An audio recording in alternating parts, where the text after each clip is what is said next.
Ladies and gentlemen, Three Callings of a Christian in Journalism is the title of the keynote speech today, which will be delivered by Dr. David Aikman. Aikman made a name for himself in his 23 years with Time magazine, not just a reporter, but as a scholar and a man of conviction, Christian conviction. Aikman also founder of Geographa, an international organization of journalists who follow Christ within secular journalism. With a quiet but confident passion, he has been a voice for bringing the hope of Christ back to newsroom.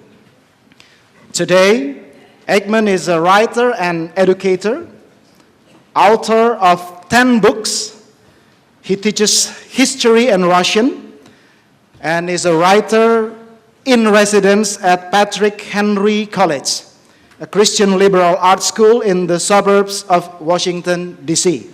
So, ladies and gentlemen, let us welcome Dr. David Aikman. Selamat pagi. Thank you very much for inviting me to Faith, Learning, and the Media of Hope. It's a great honor and a joy to be here, to be with you, and to hear these marvelous messages that I've been listening to with great joy for the last 2 days. I have to say, I think the quality of the plenary speakers until this moment has been excellent. So I have an awful lot to live up to. I also want to thank you for making it possible for me to come here. I have a condition which is called multiple sclerosis, which sounds impossibly difficult to pronounce, let alone to live with. And indeed, it is very difficult to live with. But UPH has been very gracious in enabling me to come here, has provided me with an assistant, Julio, who's been a wonderful help, sort of getting me to the right place in the right time and so forth, and generally helping me avoid crashes down the stairway. So I'm very grateful for that. I want to call this talk How the Journalism of Hope Changes the World.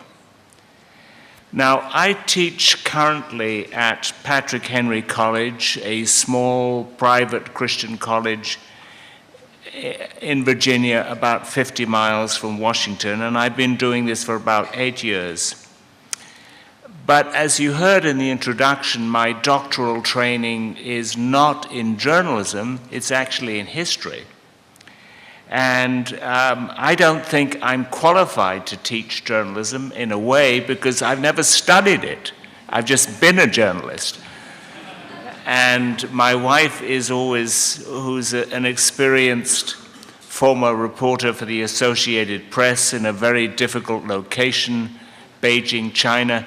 She's always reminding me that I really don't know very much about the training of journalism. And it's correct, I don't. But I do know something about the actual working it out in practice, and I want to speak to you a little bit about that today. I have to admit that the most important lessons in my life were not learned in the academic life, in which I have very little experience, but as a reporter for several decades in very exciting and interesting parts of the world. Many of those years, and I think in many ways the happiest of those years, were spent in Asia. And some of the best weeks of my years in Asia were actually spent in Indonesia. So although I haven't been here for 38 years, that makes me sound like an old crank, I do have some very pleasant experiences of this country. I teach history at Patrick Henry College, and so a lot of what I'm going to say is going to be related to historical reality, which I hope to explain as we come to it. There's been a movie that came out quite recently, I think in the last 3 weeks, called The Fifth Estate. It's a portrayal in feature movie form, that is, it's not a documentary, of the life of Julian Assange, the man who introduced to the world the website of WikiLeaks. Now, WikiLeaks became famous, or notorious, depending upon your viewpoint of what he did, for making public not just classified military video footage of American military action in Iraq and Afghanistan, but thousands of confidential exchanges, confidential cables exchanged between the United States government and the American diplomatic posts throughout the world. Many of those cables reveal embarrassing but fascinating details about both the US government and its overseas representatives and the foreign leaders and personalities upon whom American diplomats were reporting back to the State Department. Now, the American soldier who made available to WikiLeaks the material that he had access to through his computer access in Iraq was a man called Bradley Manning. Manning has proclaimed himself to be a gay person, and indeed recently he even announced that he was now a woman, and he calls himself Chelsea Manning. I'm not sure biologically how that is possible, but anyway, he did.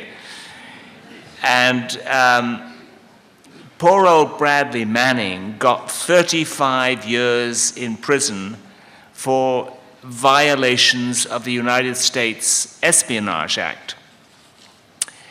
Manning is essentially the most tragic figure in the whole WikiLeaks scandal.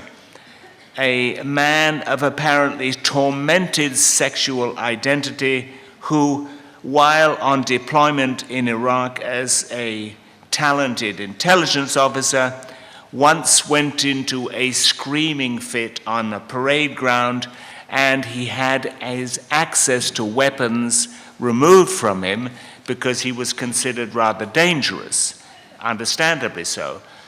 Unfortunately for him, he did not have his access to security information withdrawn at the same time. If he had, he might have avoided 35 years in front of him in American prisons. Poor old Bradley Manning is really a tragic figure, as I suggested. He had some email exchanges with friends, one of which said, really, very sadly, "I am a broken soul." Now, this was before anybody discovered that he was the source of the WikiLeaks. It was long before he was sentenced to prison. But that just showed what an emotional and psychological torment poor old Bradley Manning is. And how sad that no compassionate Christian apparently could have ever ministered to him in his brokenness. That might have changed his life and histories in an important way. But the man about whom The Fifth Estate, the movie, is concerned is the person the Australian called Julian Assange, the founder of WikiLeaks. Now, Assange is not in detention, has not even been charged with any crime by the Americans or most other people. He's currently avoiding extradition to Sweden on an unrelated sexual harassment charge.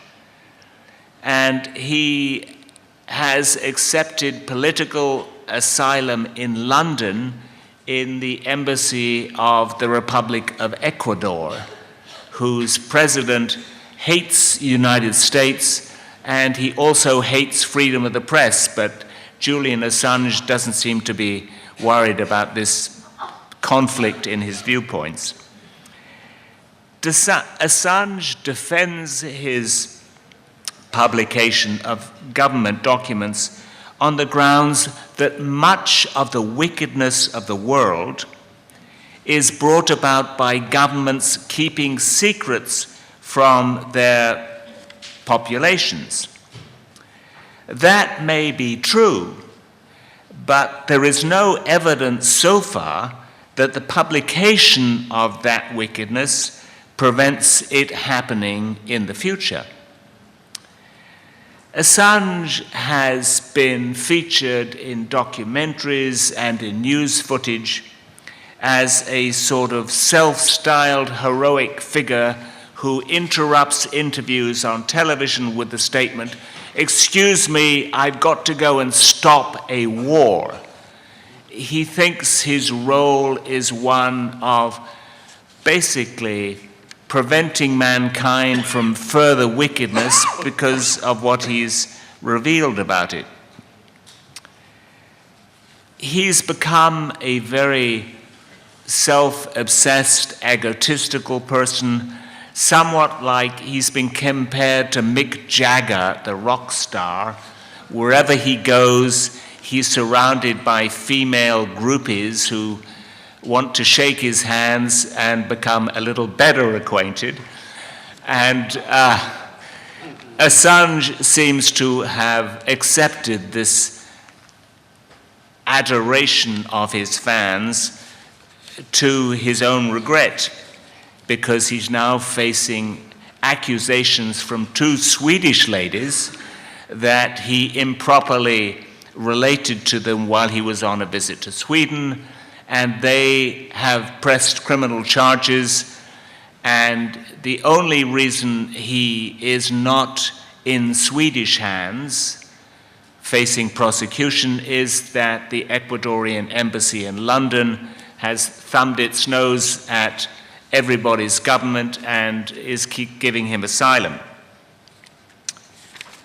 Now, Assange is supported by a group of outside enthusiasts for what he's doing, a community of hacktivists, that is, hackers, internet hackers who are very active in expressing their dislike of organizations and corporations that they dislike.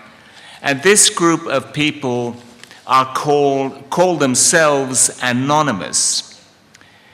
They identify with an anarchist character in a feature movie called V for Vengeance.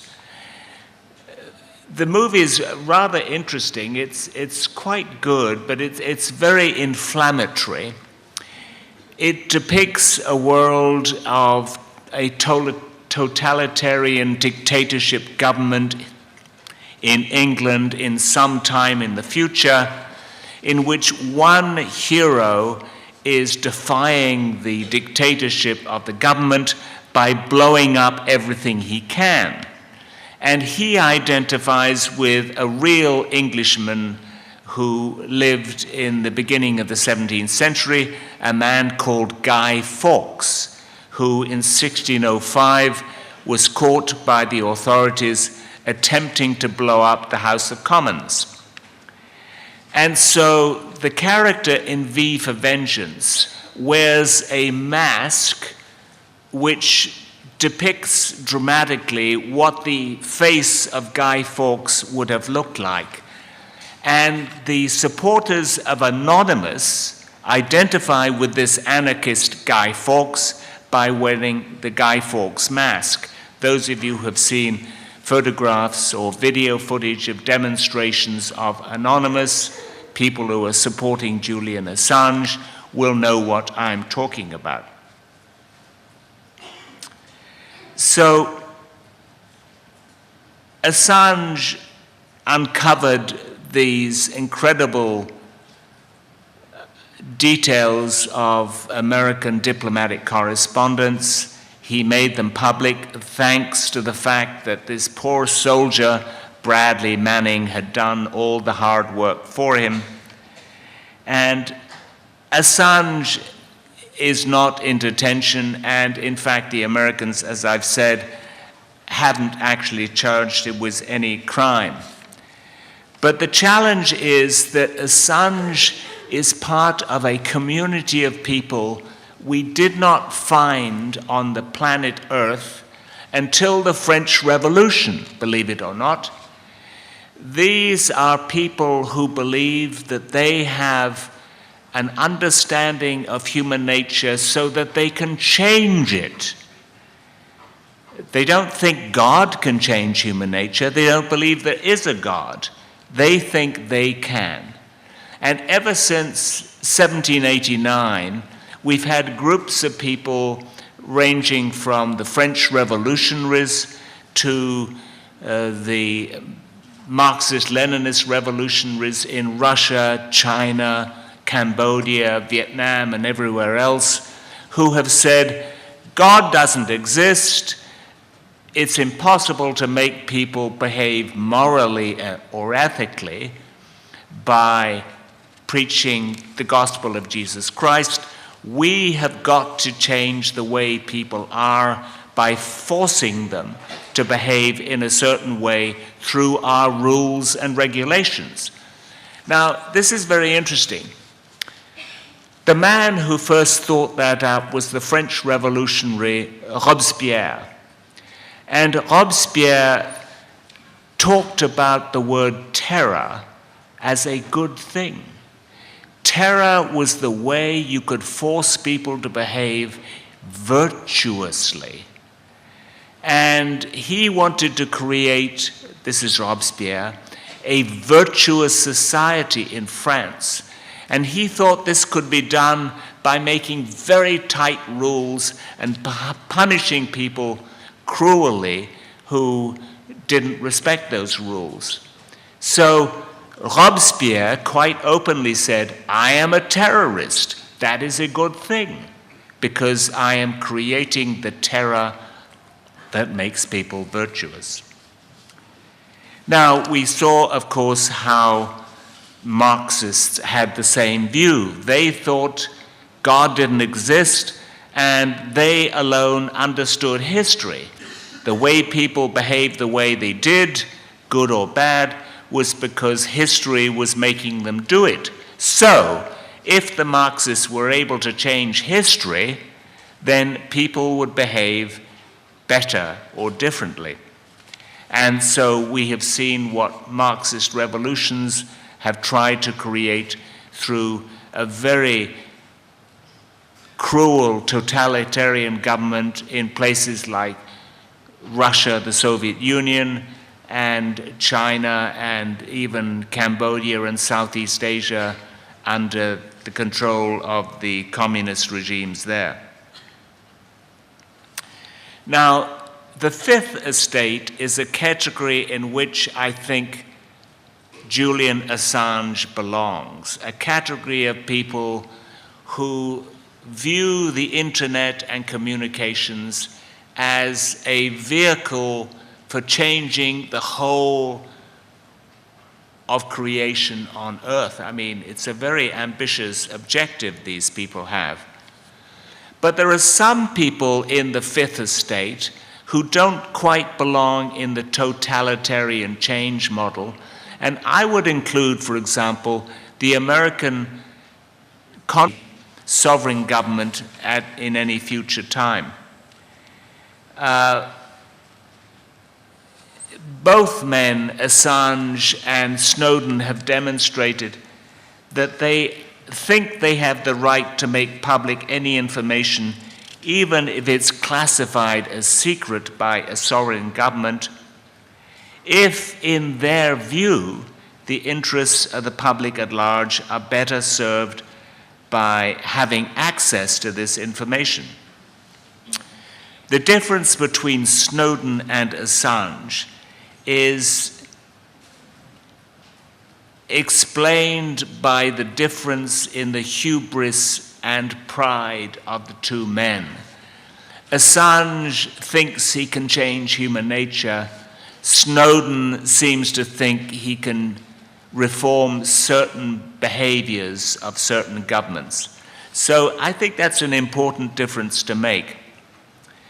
And yet, even for Assange, who we should compare in some ways to the character in Dostoevsky's novel Crime and Punishment, the 19th century nihilist Raskolnikov. Now, forgive me for assuming that you're all as intelligent as I think you are and have read Russian literature. There's no reason why you should. But Raskolnikov, and by the way, it's the novel Crime and Punishment is a wonderful book to give to your non-Christian friends because it reveals the problem of good and evil and pride and forgiveness. And I know some American atheists who became Christian believers after reading Crime and Punishment. But the character Raskolnikov is a character who thinks he has the right to murder his landlady, an old woman who hasn't done anybody any harm, simply because he is a special person and he therefore has the right to make moral rules that please him. And in some ways, Assange is a Raskolnikov of the 21st century. He's not murdering people, or at least not directly, but he's changing all the rules at one go without any consequences, without any caution about the consequences of those changes. I mean, by making public secret information, it may result in the deaths of many innocent people whose names are exposed on the internet very unfairly and in ways that they can't protect himself.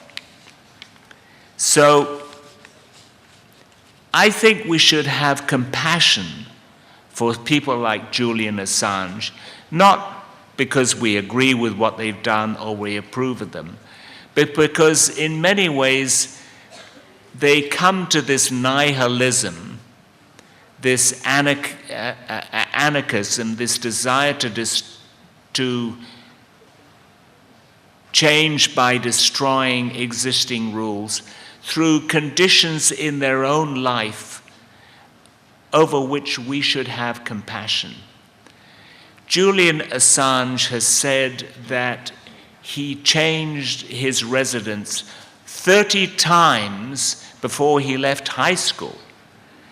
And the Australian government did not put him in prison in the 1990s for various computer offenses that he had committed because they said to themselves, quite rightly, this poor guy has had a completely mixed up childhood, and it would be very unjust to punish him for that, for his mistakes that really have come about through no fault of his upbringing. So, even for vicious people, we journalists must have compassion, even if we hate what they are doing and we think what they're doing is bringing great harm to lots of people. Now, okay, that's the Fifth Estate. Now, I want to go from the Fifth Estate to the Fourth Estate. What's the difference? The term the Fourth Estate was applied by an English statesman, Edward Burke, to the reporters sitting in the press gallery of the House of Commons. And he thought this category of people, reporters, were a new power unleashed upon English society. And he was right in a sense. Now, that brings us to the question of what journalism is. And there's some interesting quotes that I want to put in front of you, which give some insights. The English novelist Evelyn Waugh, who had himself been a reporter at various times, said, and I quote, "News is what a chap who doesn't care much about anything wants to read. And it's only news until he's read it, and then it's dead." And G.K. Chesterton, the wonderful Christian apologist, said, and I think very truthfully, "Journalism consists largely in saying, 'Lord Jones has died,' to people who never knew that Lord Jones was alive in the first place." But more seriously, journalism and the writing of injustices is a long and honorable tradition. The first English language newspapers in England were put together by Puritan ministers, that is, Reform theologians like many of you honorable people, who had been removed from their positions where they got money from the Church of England organization because they were preaching doctrines that the Church of England at the time didn't like. And that started a tradition of writing newsletters about injustices and comparing information among themselves about the injustices that they were receiving. But here are a few more very interesting cases involving Christians.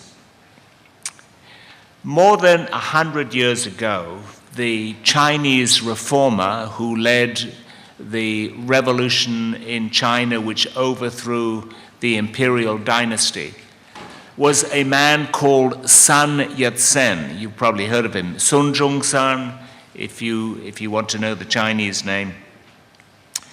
He was kidnapped and held illegally as a captive in the Chinese legation in London in 1896. The legation wanted to ship him back to China, where he would certainly have been executed if he'd been in the possession of the Chinese authorities. The only thing is they didn't have the money in the legation to rent the ship that would take him back to China. So they sent a cable back to Peking and they said, "Please send us money so we can return this rebel back to your care," so to speak. Now, Sun was a friend of a wonderful Christian medical doctor, Dr. Edward Cantley, who had been the teacher of Sun in his medical education in Hong Kong. And Dr. Cantley received news that Sun Yat-sen was a captive in the Chinese legation from the wife of an English person who was working in the legation. And she sent a note to Dr. Cantley, and Sun Yat-sen, of course, had explained where this doctor lived and said, "If you don't rescue this man from the Chinese legation, he will be sent back to China and executed." So Dr. Cantley, being a reasonable and logical man, said to himself, "Who should I go to tell people about this?" And he thought to himself, "Well, I'll go to Scotland Yard. They're the top British police authorities in London, and I'll tell them." Big mistake. They heard his story and they said, "We think you should better be quiet about this. This is not really your business." So he went to the British Foreign Office and he told the same story. And they said pretty much the same thing. just be quiet, don't cause an international fuss, it's not really your business, don't worry, just let it go ahead. Now here is where we have journalism coming in. A reporter from the Globe newspaper, it's a good name because that is one of the Lippo publications, a reporter from the Globe newspaper heard Dr. Cantley telling the story to the British Foreign Office, and he said, like any good journalist, boy, that's a story. And 2 days later, he got a story in his newspaper, and then everybody descended upon the Chinese legation. Every reporter in London, every representative of human rights organizations showed up at the Chinese legation and said, why are you keeping this man a prisoner? When it was that public, it was so embarrassing to the Chinese legation because even the British Prime Minister, Lord Salisbury, said, we've got to get this guy out of prison. So tell the Chinese legation if they don't release Sun Yat-sen, they're going to be in trouble. So they released him. Sun Yat-sen later wrote an interesting comment about this, which reveals the fact that he was, although not a very good Christian in terms of his behavior in life, he was a very serious believer in the sovereignty of God. And he wrote this: I prayed constantly for relief. At the end of the seventh day, fear left me. I thought I had an answered prayer. Although I realized the gravity of my situation, I believed that God would send a man to save me. 2 days later, he was released. But watch God's timing. 1 day after Sun Yat-sen was released from the Chinese legation, the money arrived from Peking to hire the ship to take him back to China. Just a little bit too late. Good journalism, bad diplomacy. So he was assigned to a terrible prison in a tropical location called Devil's Island, where he might eventually have died. But in 1798, Dreyfus wrote a letter to the French newspaper L'Aurore, which means the dawn, and it was called J'accuse, I accuse. And what he did was he accused the French military top levels of deliberately falsifying information against Dreyfus for avoiding evidence that pointed to somebody else who was the spy, and he demanded in the letter that the French government released Dreyfus from jail. Well, that caused a huge hullabaloo in the French government. And the reason it's an important issue is because Dreyfus was Jewish, and much of the controversy in French society involved anti-Semitism. Many people thought that Jews were to be blamed for everything, so obviously Dreyfus, being Jewish, was guilty. And they thought he should stay in Devil's Island and serve out his prison term. Émile Zola used the qualities of good reporting to take the risk that he would be brought to court and he'd have to defend himself in a libel suit, during which he would be then able to prove that the French government had committed an injustice. And as a result of that courageous letter to the French newspaper, Émile Zola was first pardoned and then he was exonerated. He was proclaimed to be innocent of the charges against him, and the French government corrected its terrible injustice.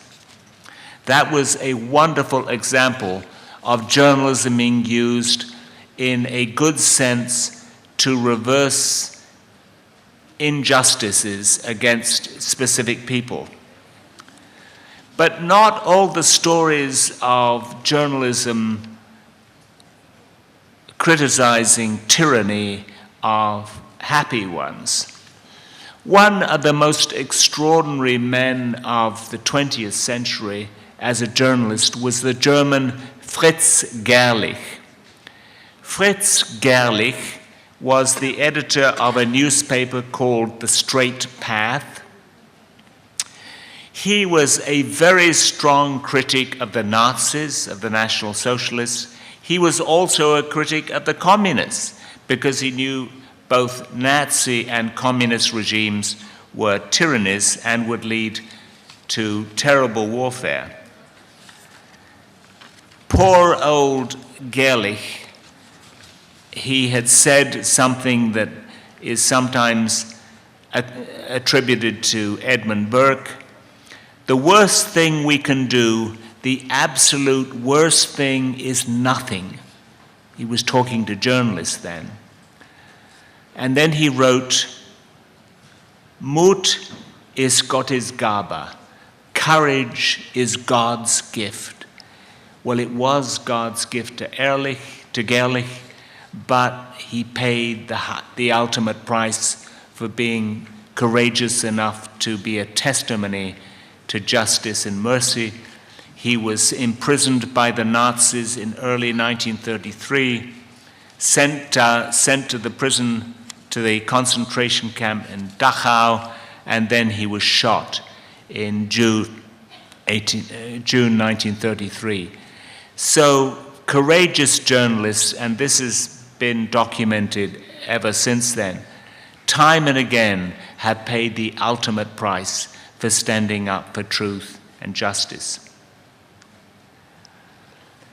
One of the most remarkable writers of the 20th century was the Russian writer Alexander Solzhenitsyn. I had the privilege of interviewing Solzhenitsyn 3 times, and they were always remarkable occasions for me. But Solzhenitsyn had been sent to the Soviet labor camp system, the Gulag as he called it, for repeatedly criticizing the government for its injustices. And he was eventually expelled from the Soviet Union in 1974, and he was exiled first to Switzerland and then to the United States. He finally received the Nobel Prize for Literature at a ceremony towards the end of 1974 because he hadn't been able to leave the Soviet Union before then. And he said to the Nobel Literature Committee that awarded him the prize in a speech, "One word of truth outweighs the whole world."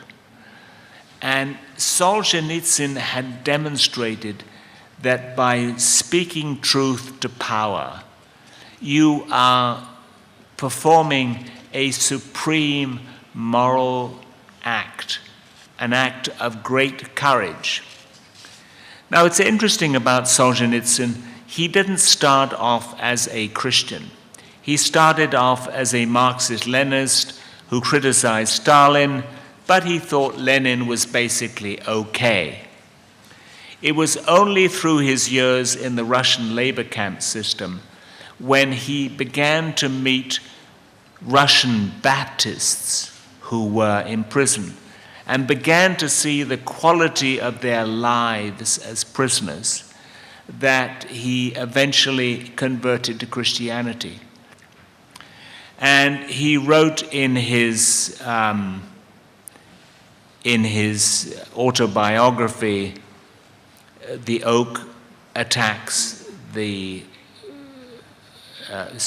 calf attacks the oak. He wrote, "It was on a rotting prison mattress that I first realized that the line separating good and evil flows not between political parties, not between countries even, but down the middle of every human heart. And every human heart has a certain amount of evil and a certain amount of good, and that line separating good and evil fluctuates in the course of life by what they do. That moment of conversion changed Solzhenitsyn from being a Marxist-Leninist to a Christian believer, and it completely transformed his life. Now here's the interesting point. This gets back to the Fifth Estate of Julian Assange and the anarchism of Raskolnikov and so on. Solzhenitsyn never said, System A, the Soviet system, is bad, therefore we will have utopia, perfect civilization, if we get rid of it, because all we need to do is replace System A with System B, which I'm now going to describe for you. He never said that. And he was wise enough to understand that an ideology is never going to make a perfect human society.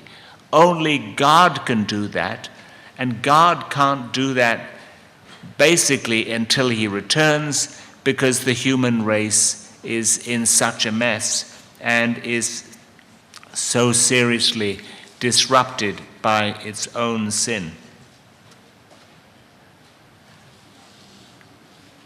I've had the opportunity of meeting remarkable people who have spoken out against injustice, including the injustice of the communist system in different parts of the world. The most remarkable man I saw at work in this vein, speaking up for injustice, was the Czechoslovak dissident Václav Havel, who became the president of the Czech Republic after communism fell. And I had the privilege of watching the entire revolution against communism in one country, Czechoslovakia, in 1989. This was just after the Berlin Wall had been broken down. And Czechoslovak political dissidents, opposition leaders, spoke to large crowds in Wenceslas Square in the middle of Prague, hundreds of thousands of people standing with their children in cold winter conditions with the snow coming down, eager to listen to the messages from these new apostles of hope. In fact, Havel wrote a series of essays called The Politics of Hope. He wasn't a Christian, but he understood the importance of the Christian moral and ethic in changing society. And here is what I heard him say on one occasion to about 300,000 people in Prague. He said this: "When we come to power, we must not have a witch hunt for Communist Party members or secret police informers. We must not look for Reds under the bed, as it were." And he paused after saying this. The whole crowd was completely hushed. And then the crowd started chanting back, nobody telling them to do this: "We are not like them. We are not like them." This, to me, was a wonderful moral redemptive moment for the Czech people, whose continuous tradition of connection with Christianity had been interrupted by the regime of communism. And they sensed that in changing their government at this time, they were not experiencing merely a political revolution, but they were experiencing a moral epiphany. In fact, in one of the crowd demonstrations in Prague in 1989, one of the leaders of the opposition led the entire crowd in reciting the Lord's Prayer. Now, most of the people in the crowd were probably not Christians, but all of them realized that in the Lord's Prayer is contained something of hope and goodness and morality for the whole human race. And so instinctively, the people of Czechoslovakia were looking back to their Christian origins and saying, this is what we want for our society. We don't know exactly the political system we should have, but we want these values. And that was just a wonderful moment for me as a witness to the power of somebody speaking out for truth and for hope. And I had a similar, well, I've had many aha moments, but one of the most remarkable of them, in a different sense, was in 1975 when I was watching the last 2 weeks of the government of Cambodia before Cambodia was taken over by the communists. And then, as you know, you had the terrible killing fields when Cambodian citizens were ordered to walk out of their cities to participate in slave labor camp conditions, and probably about 1.7 million Cambodians died. And during the last 2 weeks, I had conversations with many Cambodians. Mostly they were not Christian, and with many Western journalists who were reporting the final days of the non-communist regime. I was amazed when some of these people said, oh, we think it's going to be fine when the communists take power. We think they will be conciliatory towards everybody else. They'll probably form a coalition government or something like that. I said to myself, you've got to be crazy. The communists, when they have taken power in various parts of Cambodia, have been terribly cruel, and nothing they have done so far indicates that they will ever change. Now, this is the interesting point. The only people who knew that that was correct were Cambodia's Christians, a small community of Christian believers. And I remember one of the most moving experiences of my life as a reporter was standing on the roof of a building in Phnom Penh in the last days of the regime, just days before the communists won, when the airplanes were flying in from Saigon with food for the last few days of the regime.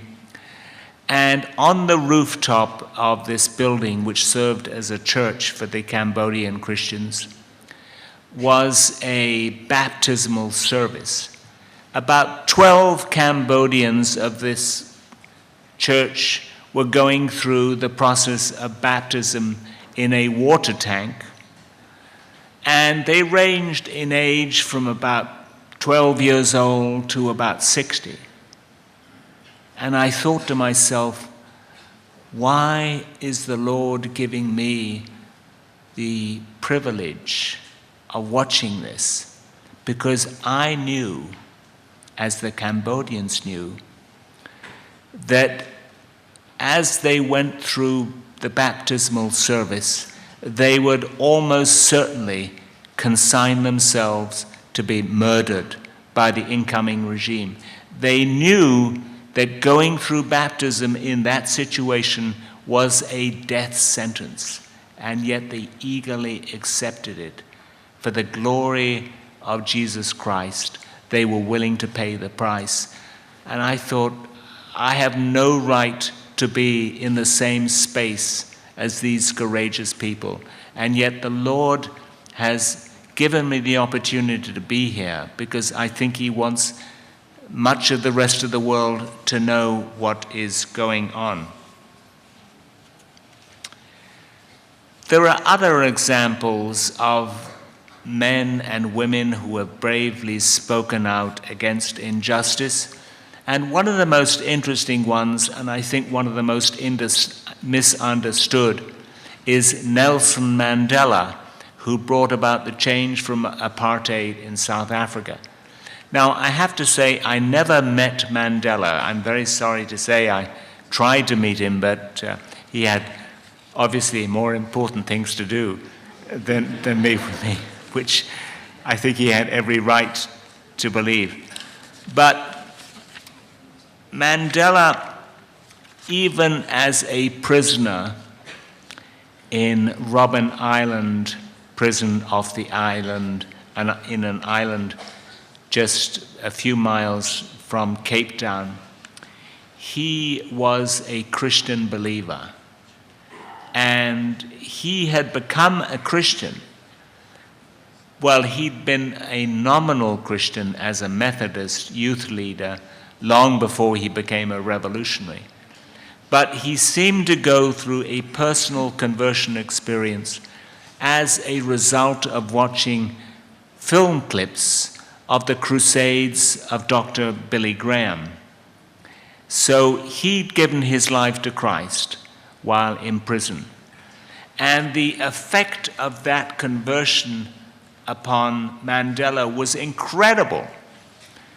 He had previously been a man who felt that when the black Africans came to power, they should take revenge against the white regime that had oppressed them for so long.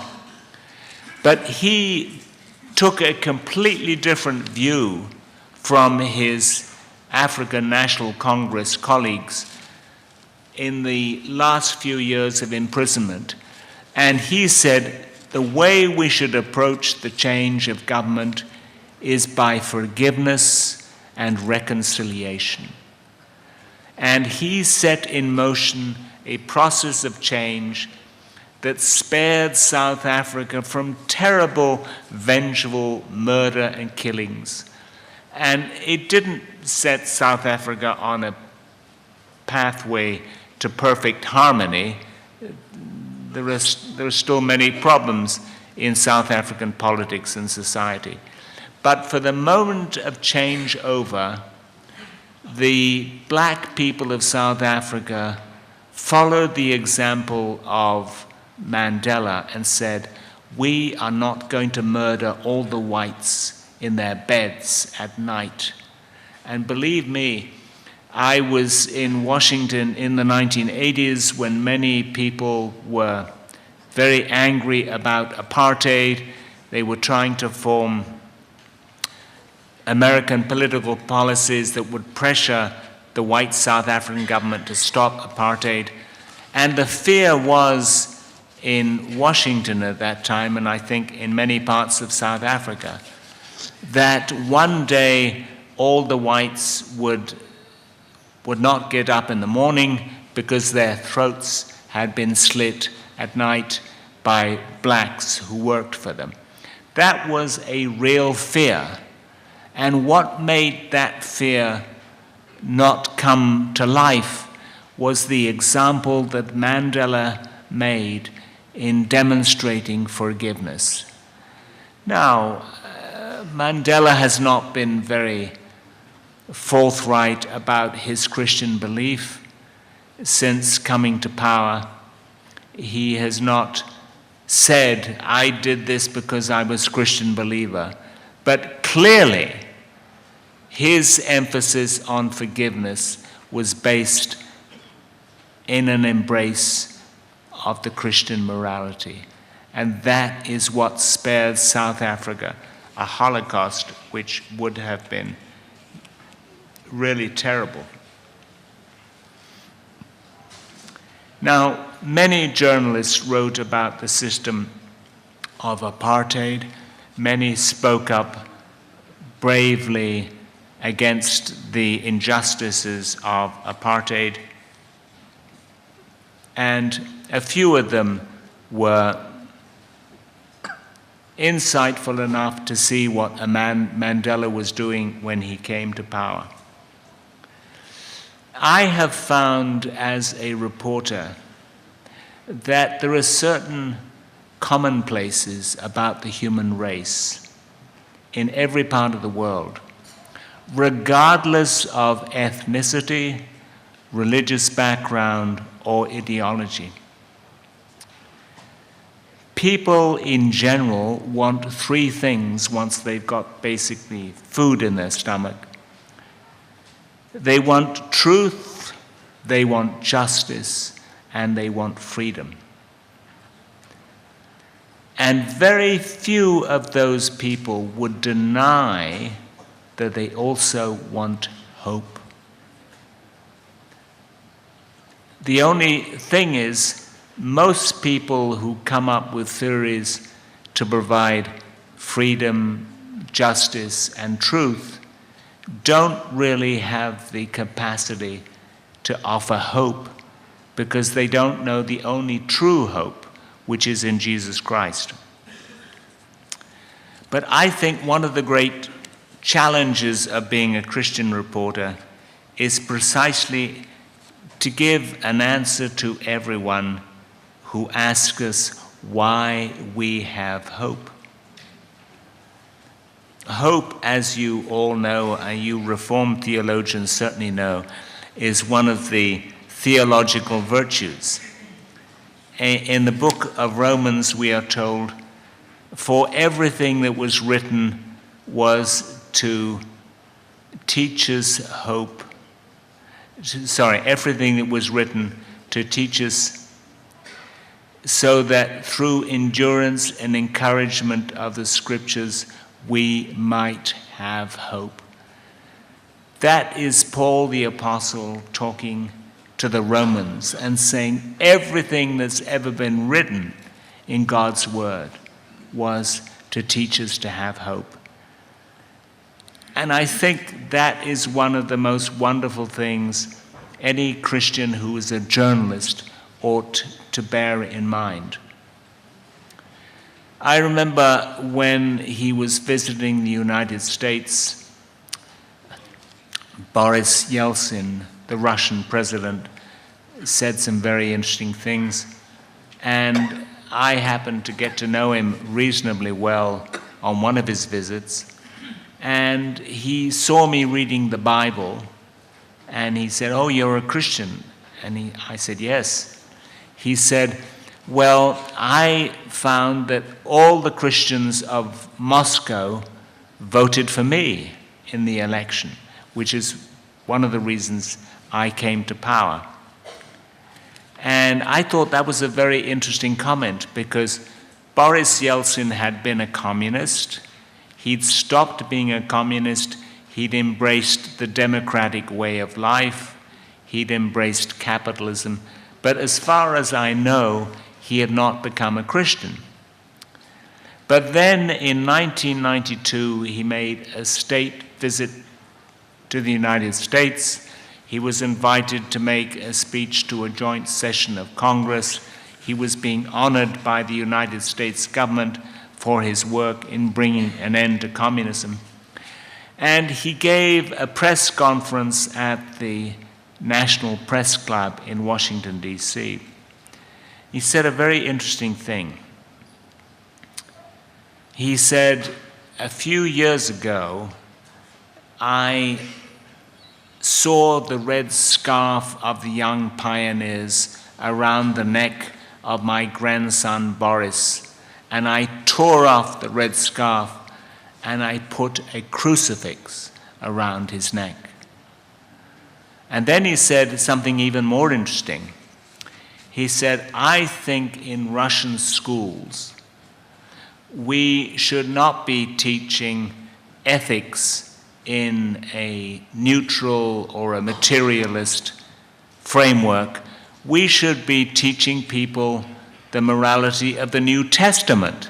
We should be teaching the Bible in secondary schools all over Russia. And I looked at my American colleagues who were listening to all this in translation, and they thought, this guy's nuts. Nobody could say that in the United States.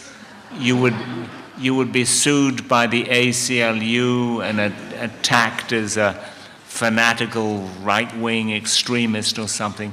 But here was the president of Russia coming to the conclusion that the only way to change his society was to have a change of heart, which would start in the teachings of Russian public schools.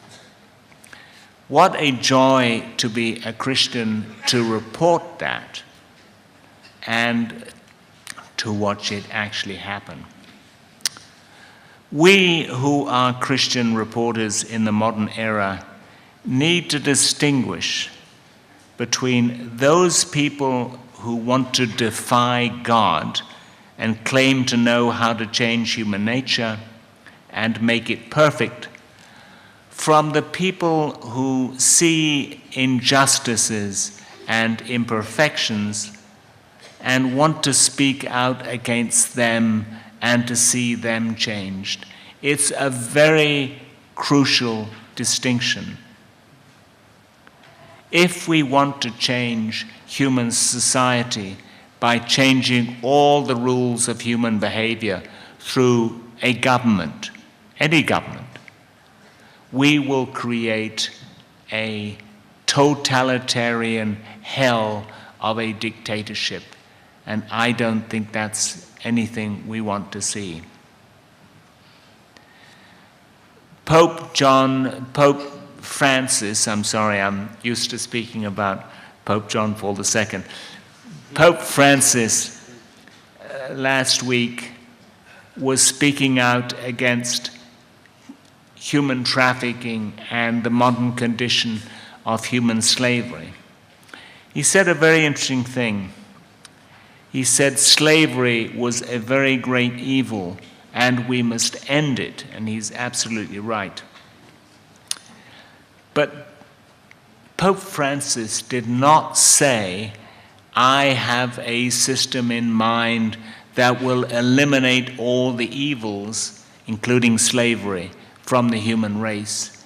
He was much more modest and humble than that, because he knows that only the Lord can change the human race in a way that will create justice and mercy for all people.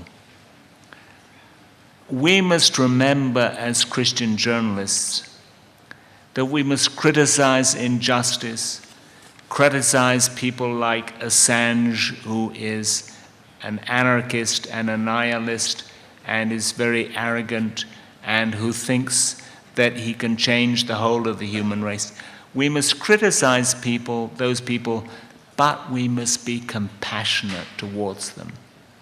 We must offer them a chance, because we are Christians, even though we are journalists, to learn about the truth that is available to us through Jesus Christ. In my little booklet, which you have printed in your folder of the proceedings, I have a little document that I call the 3 callings of a Christian in journalism. And I say that one of the callings is to report the truth no matter who it happens to embarrass. We must report the truth. But one of the callings is also to the people we report on and to our colleagues. We must model both for the people we report about and to our colleagues a Christian lifestyle that is compatible with the integrity of our reporting. if we lead a morally imperfect life and we claim to speak for truth and justice, our testimony will not be very good. But if we speak for truth and justice and demonstrate this both in how we behave towards our journalistic colleagues and to the subject people about whom we are reporting, we will have a much bigger impact. I'll just give you one example of a Christian journalist I know very well who's a prominent editor in Washington. He's the editor, Fred Barnes, of the Weekly Standard. And Fred is a wonderful Christian believer. He's been a believer for at least 30 years. And he says he remembers one day having a sudden moment of conscience. He had written a very cruel, critical article about a political figure. And although his political observations might have been fair, he believed that the way he had expressed those observations had been very cruel to the person. He picked up the phone, he called the person up about whom he'd been writing, and he said, "Please forgive me for my cruel and unfair comments about you. I think this was a lapse in my compassion, a lapse in my sense of justice towards you." If Christian journalists can do that sort of thing, they will change any society about whom they're reporting. Their lifestyle, the integrity of their lives, will be much more important than what they actually write and their viewpoints from a political or a social point of view. So I think we as Christian journalists, particularly in a secular environment, have a wonderful opportunity and a wonderful challenge to live out a life of courage and integrity and compassion and hope in a world that does not recognize these qualities most of the time. And those of you who are considering journalism, I encourage you to go on considering it, to enter into this wonderful profession, and to prove that you have the inner compass of a morally righteous and compassionate and hopeful life, indeed to change the world, not by changing human nature, but by seeking out injustices. Thank you.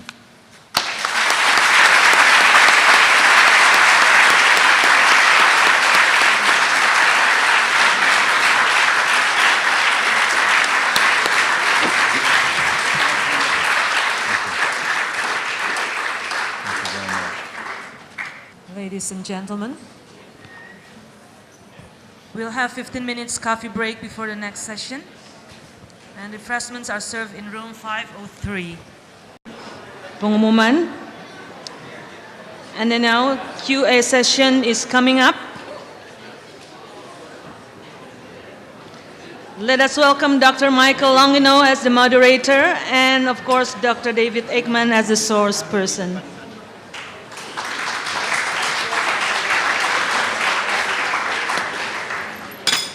Well, thank you all for having us, and I just want to say welcome to all the lecturers and the students of UPH.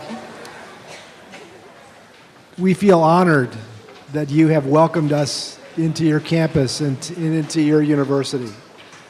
So I've been asked to ask a few questions of Dr. Aikman, and I should, in the interest of full disclosure, mention that Dr. Aikman and I have known each other for many years, and he was gracious enough to accept my invitation to Asbury College, now Asbury University in Kentucky, several years ago.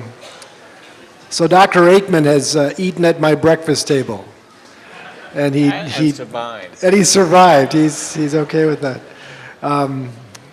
And so we've kept in touch over the years, and I've been impressed with his heart for students and his interest in helping students understand the passion and the vision for what it means to be a Christian in journalism.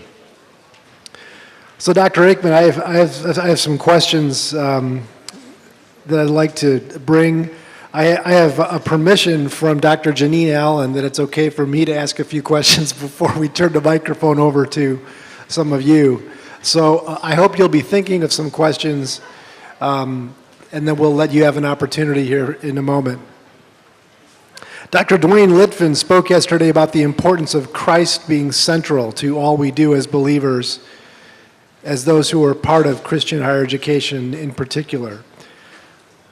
So Dr. Aikman, if you'll talk about how you did that as a person who pursued stories, and then talk about that also in the context of your role now as an instructor and mentor at a Christian college. That's a two-part question, sorry.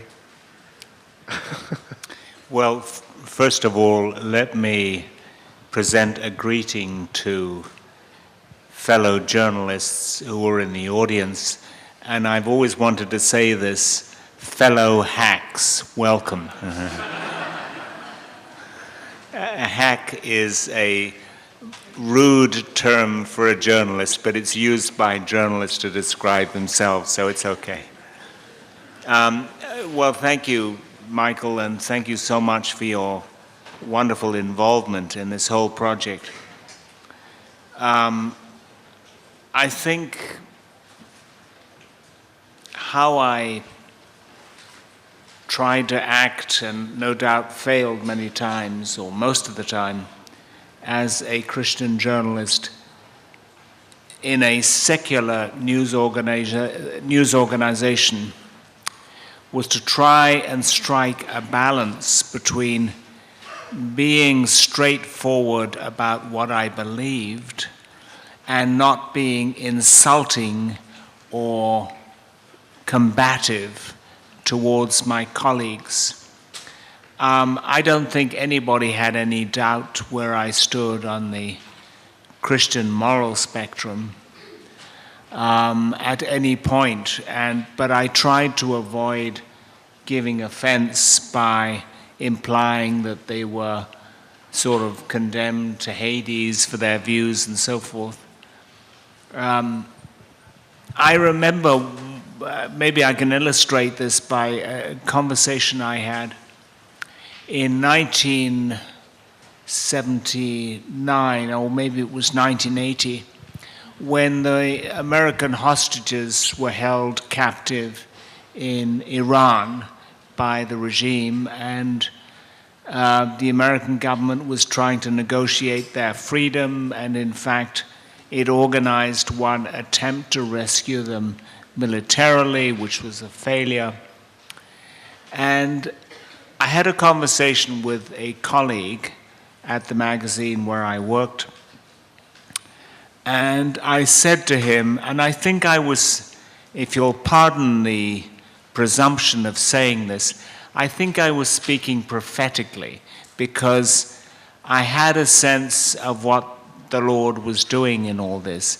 I said to him, I'm absolutely convinced that those hostages will all come out unharmed in due course. Now, at that point, it was very unclear at all whether this would happen. And he turned to me and he said, how on earth can you say that? And I said, because the volume of prayer going up for their safety is just extraordinary, and I believe that prayer will be vindicated. So then he said, "Oh, so you think the prayer of the Christians on this side of the Atlantic is more powerful than the prayer of those people on the other side of the Atlantic who are holding the hostages captive?" And I said, "No. I believe that the prayer on this side is praying for God's mercy and forgiveness and rescue, and I think that is the kind of prayer that God will listen to." And sure enough, he turned out to be sort of mistaken in his view. I can't say I've always had the same satisfactory sense. I remember a conversation I had when I was a reporter in Hong Kong with another colleague from the same news organization who was using very ugly language, very profane language, God this and God that, and he didn't use it in a respectful way. And I said, he was taking the Lord's name really very rudely. And I said, I was kind of fairly bold. I said, "Excuse me, you're speaking about a person whom I worship." He looked at me as though I was an absolute idiot. And he said, "Who are you to tell me what I can say about anything?" And I said, "I'm nobody, but my view is that the name you just used should be used respectively. I'm sorry that you don't agree with that." Now, I knew that I had given him offense, even though what he said was very rude. And a very interesting thing happened. We were approaching the time of Easter, and the Protestant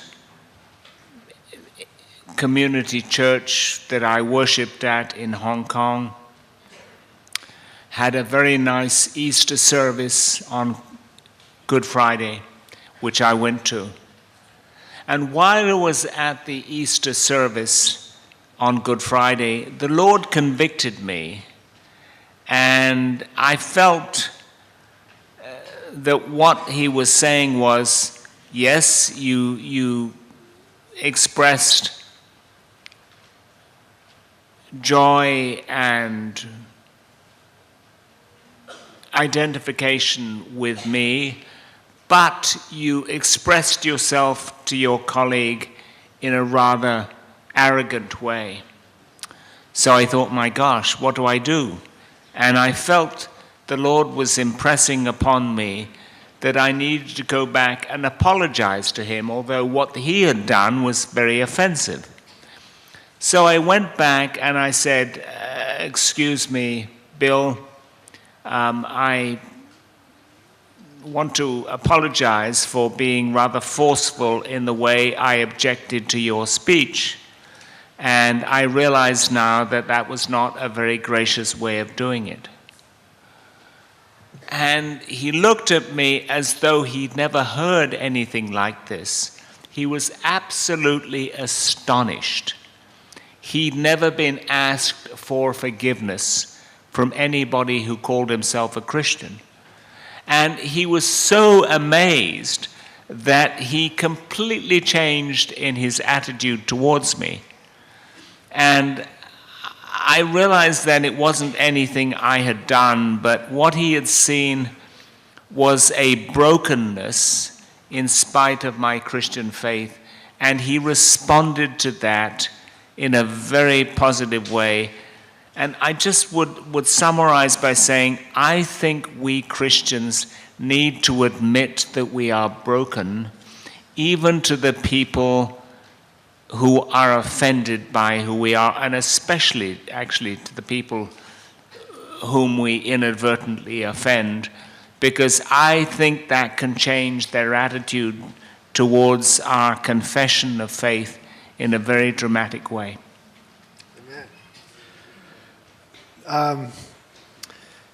And This is a question that, speaking of humility, that we talked about this, so this is okay to ask.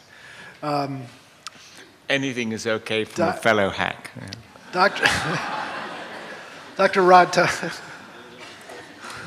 Thompson spoke yesterday of the importance of caring for those who are differently abled. Right.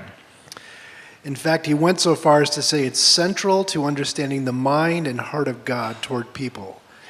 And he suggested that to grasp the deeper parts of Christ's ministry on this earth, we must look at how he interacted with those who live every day with pain. So, all of us have seen what it takes for you to get around this building and around this campus and even up on this stage.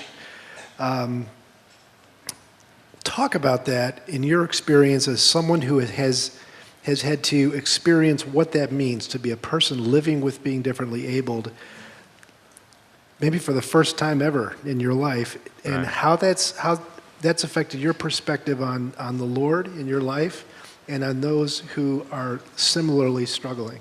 Well, thank you for asking, Mike. I have to admit to probably a common failing of people who are disabled. Every time you say a group of stairways that doesn't have a gradual slope, you begin to get frustrated and sort of think they should have arranged things differently. But I have to admit, I am humbled by the way people in general will reach out to help me when they see my condition, and I haven't done anything to deserve that. And so I think the best response, or the one that I tried to do, is not to grumble inwardly at my condition, but to be grateful for people who do in fact respond in the way Rod suggested yesterday we should, by just reaching out and extending a hand a few extra feet to the disabled person. And I'm very impressed with how people have done that towards me, and it keeps me humble in moments when I might otherwise start complaining and all that sort of thing. Okay. David, you have been involved with an organization that you founded internationally called Gegrapha. And I'm going to let you tell the audience what that means in the Greek. Tell about that organization's founding and how you've seen that blossom around the world as a ministry of help for journalists. Well, thank you for asking that, Michael. Gegrapha started when I came back from Beijing as a reporter to Washington in 1985, and I started a breakfast group of journalists in the secular media who were Christian, those whom I knew about and other people told me about. And we used to meet for breakfast once a month. We met in a rather nice Washington hotel until it became too expensive and we had to move elsewhere. And I always found that the fellowship of fellow Christians who were in entirely secular media organizations was a wonderful source of support for all of us, because we were journalists and yet we faced the same kind of competition, if you like, not exactly discrimination, but and not even persecution necessarily, but the same kind of skepticism. We all shared that sort of thing. And I thought to myself, you know, the most uncomfortable people in the world are, in a way, Christian journalists. Why? When they go to church, the person in the pew beside them says, "You're a Christian and you're a journalist?" as though you couldn't possibly be both at the same time. And then you're in your newsroom and you hear the question expressed differently. You're a journalist and you're a Christian, and they don't believe the two are compatible.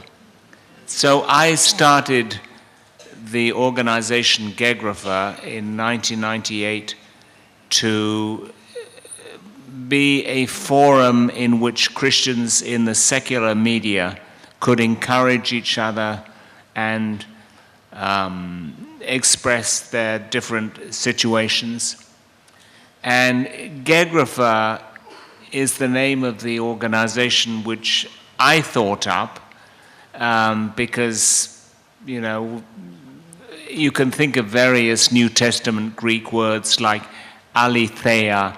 Well, aletheia turns out to be the name of a rubber manufacturing company or something.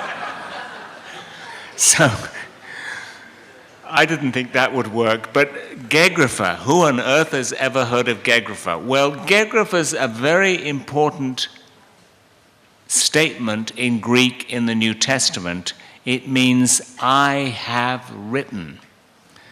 Pontius Pilate, when he was criticized by the Jewish leaders for putting a label up on the cross, Jesus of Nazareth, the King of the Jews, they said to him, why didn't you write, he just said he was the King of the Jews? And Pilate, exasperated by this nitpicking, said, what I have written, I have written. Geographer, Geographer in Greek.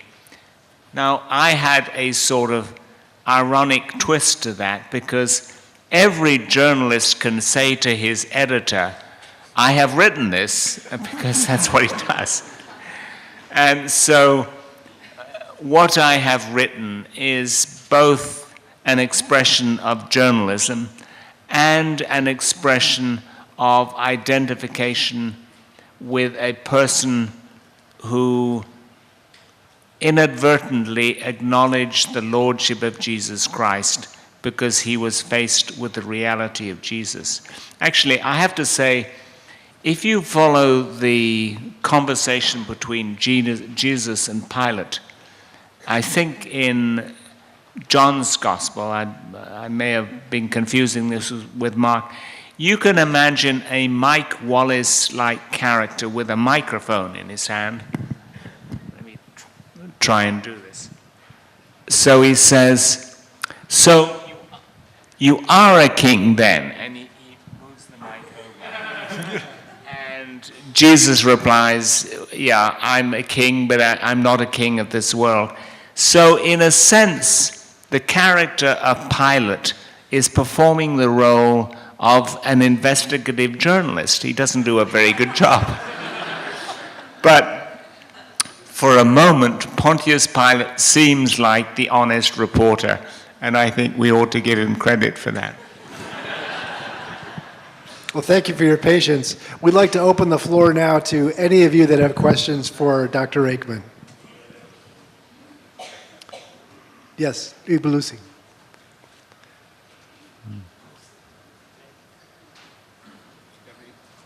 Oh. Thank you. And don't forget to go to Andrew after you do this. He is a fellow hack. So. Well, thank you.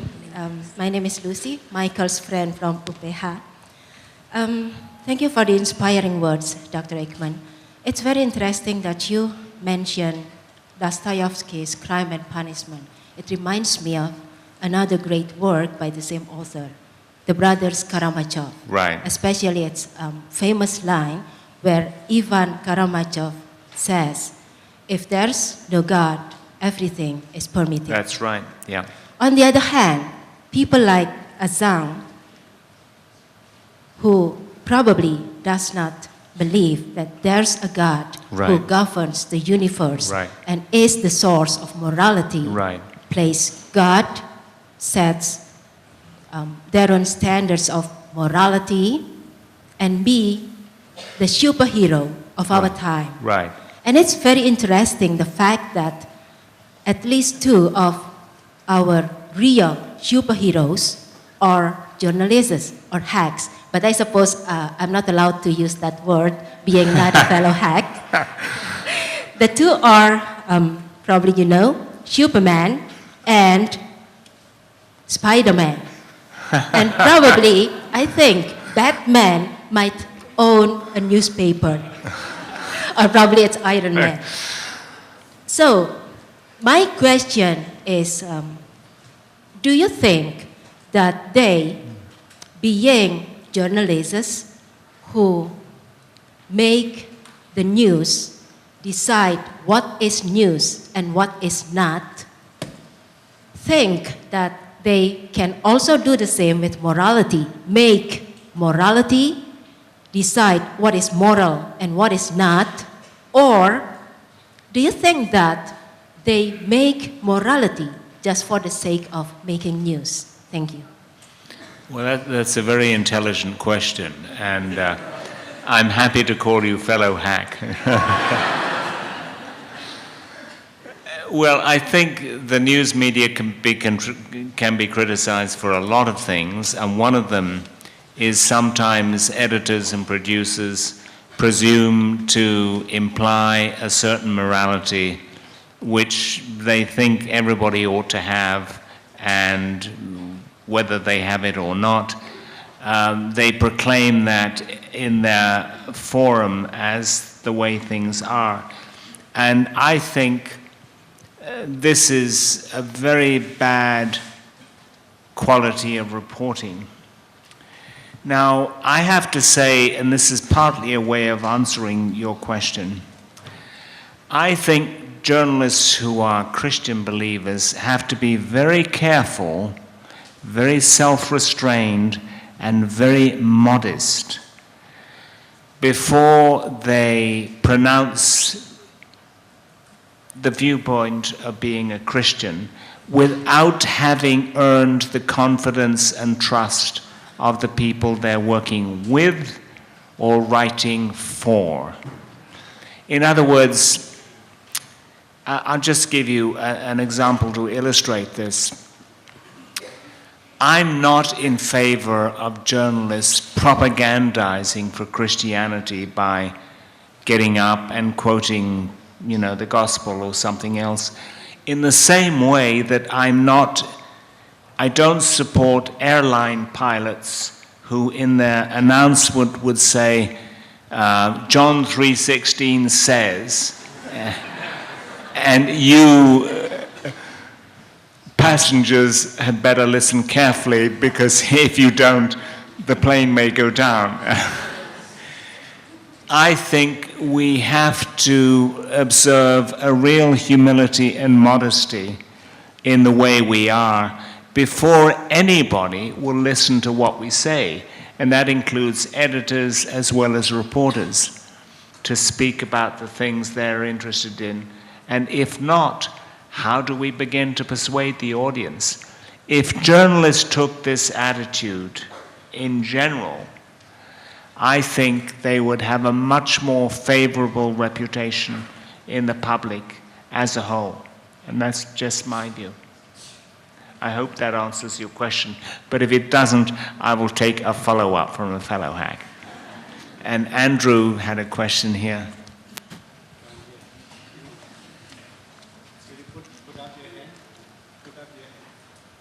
You can stand up and scream, that's all right.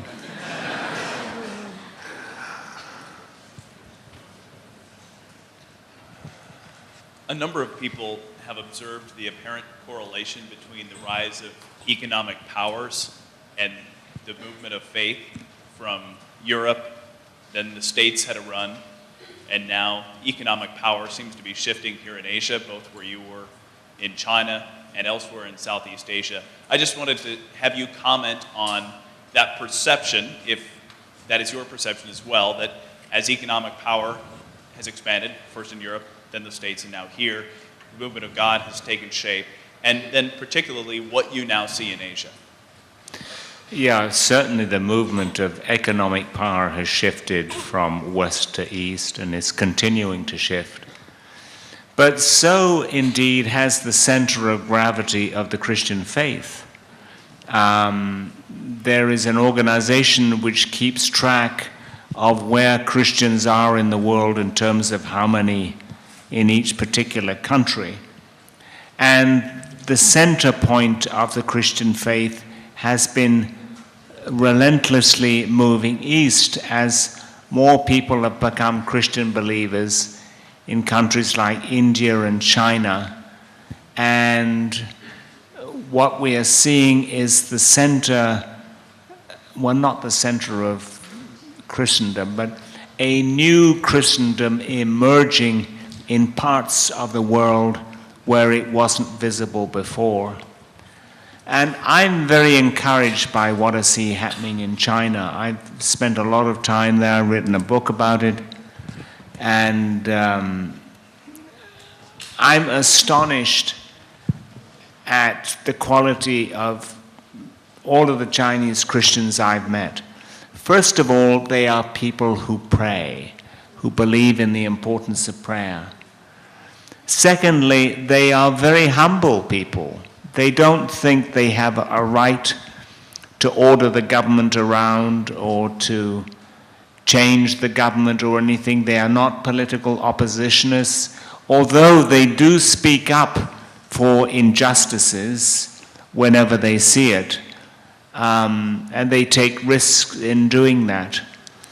But what Chinese Christians are modeling, I think in a very important way, is the role Christian believers can be citizens of a society which may be imperfect, may be unjust in a general sense, but which is beginning to recognize in the middle of it a community that is living out a life, as these Christians are, in an exemplary way.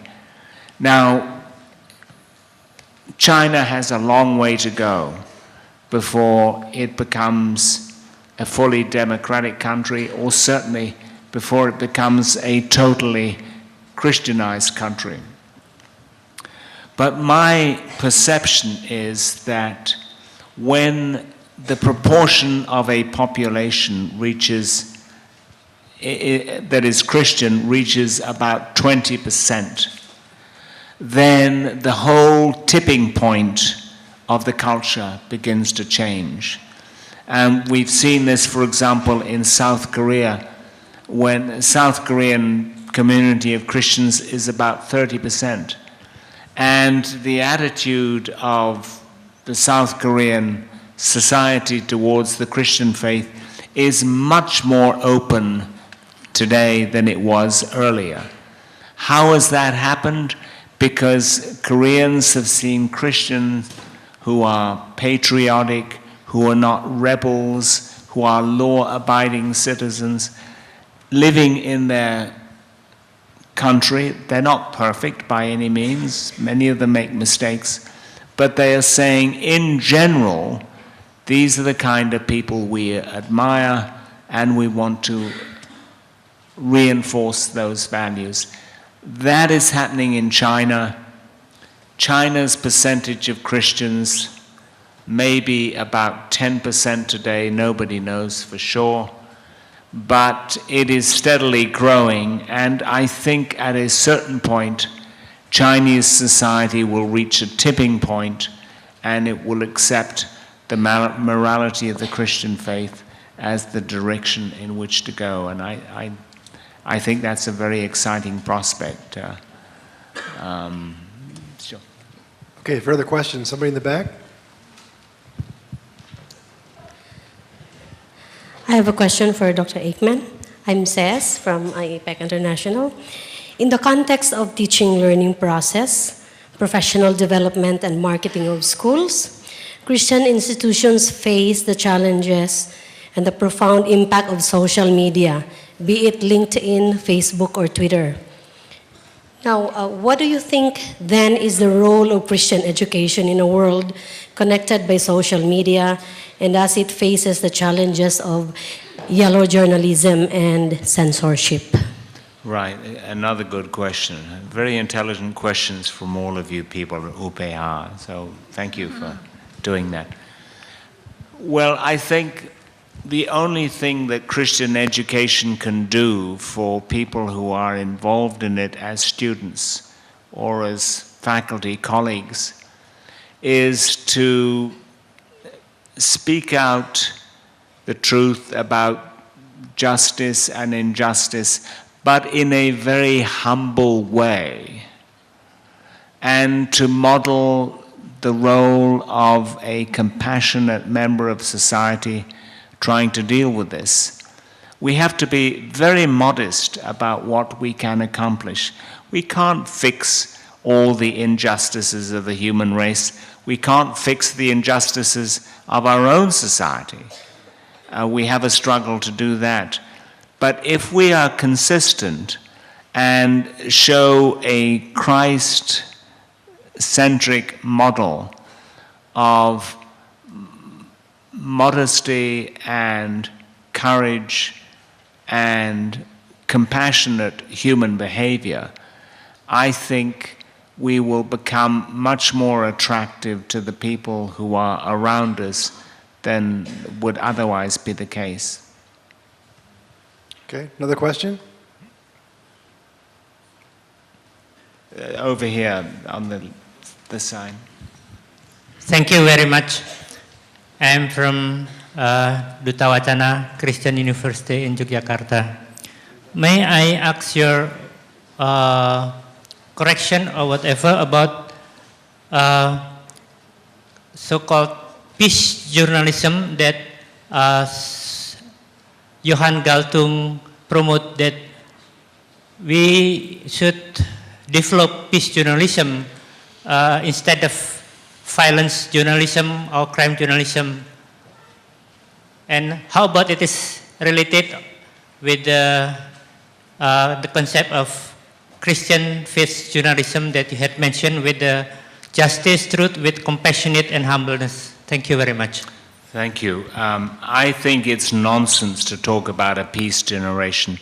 You cannot change the attitude of an entire generation to want peace by educating it in a certain way. That is as foolish as the idea of Assange that you can eliminate injustice in the world by making everything public. It's a utopian idea. Any utopian idea is bound to fail.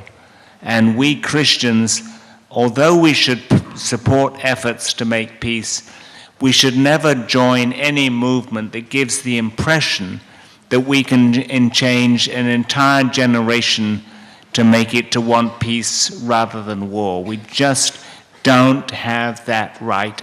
Only God has that right or that ability. We have panels and workshops that are about to begin, and so the train's about to leave the station. So to honor our colleagues who are anxiously awaiting their sessions, we're going to stop our time here. Dr. Aikman will be here. If you want to come up and ask him questions, he would be delighted to talk to you. Thank you all for your attention. Wish you all a good day.